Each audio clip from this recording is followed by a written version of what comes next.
সারা ভারতবর্ষ জুড়ে জিএসটিতে বিরাট বড় পরিবর্তন হলো। এর জেরে প্রচুর জিনিসের দাম কমে গেল।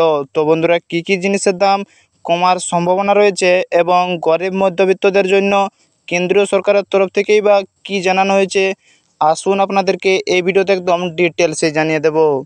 তো অবশ্যই আপনারা ভিডিওটিকে প্রত্যেকেই প্রথম থেকে শেষ পর্যন্ত মনোযোগ সহকারে দেখতে থাকুন। বন্ধুরা, আপনারা অন স্ক্রিনে দেখতেই পাচ্ছেন ভারতের জিএসটি ব্যবস্থার বড় রদবদলের সম্ভাবনা দেখা দিচ্ছে।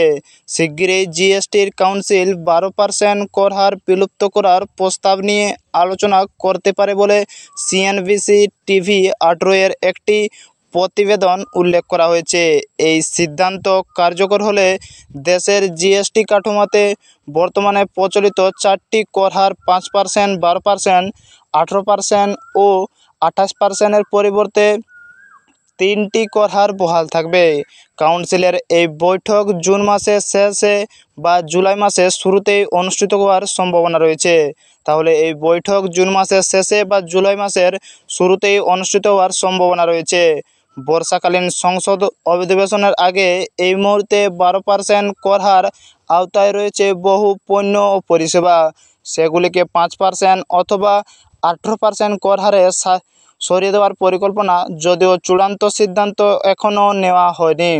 তবে বিশেষজ্ঞ ও সরকারি সূত্রে জানা গিয়েছে, দৈনন্দিন ব্যবহারের ভোগ্য পণ্যগুলিকে 5% কর হার আওতায় আনার সুপারিশ করা হয়েছে। অন্যদিকে কিছু প্রযুক্তিগত পরিষেবা বা ব্যয়বহুল পণ্যকে 18% কর হারে রাখা হতে পারে। বর্তমানে 12% কর হার আওতায় যেসব পণ্য ও পরিষেবা রয়েছে, অর্থাৎ পণ্য, প্রসেস ও প্যাকেটজাত খাদ্য যেমন মাখন, ঘি, চিজ, ফলের রস, জ্যাম, জেলি, ভুজিয়া, অন্যান্য নোনতা খাবার। তাহলে মাখন, ঘি, চিজ, ফলের রস, জ্যাম, জেলি, ভুজিয়া ও অন্যান্য নোনতা খাবার। শুকনো ফল ও সংরক্ষিত খাবার যেমন বাদাম, খেজুর ইত্যাদি। তাহলে শুকনো ফল ও সংরক্ষিত খাবার ও পানীয়, প্যাকেটজাত নারকেল জল, ফলভিত্তিক পানীয়। তাহলে প্যাকেটজাত নারকেল জল ও ফলভিত্তিক পানীয়।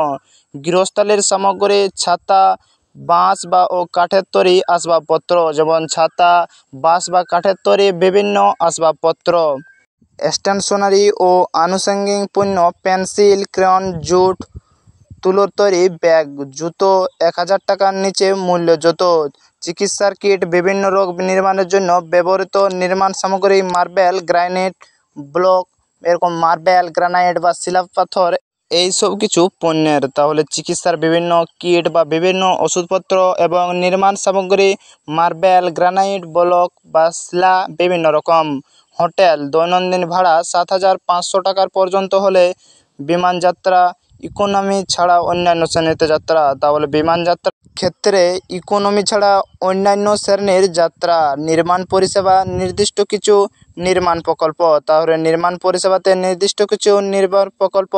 মাল পরিবহনের কিছু নির্দিষ্ট পদ্ধতি। পেশাদার পরিষেবা, নির্দিষ্ট কিছু টেকনিক্যাল ও বিজনেস পরিষেবা।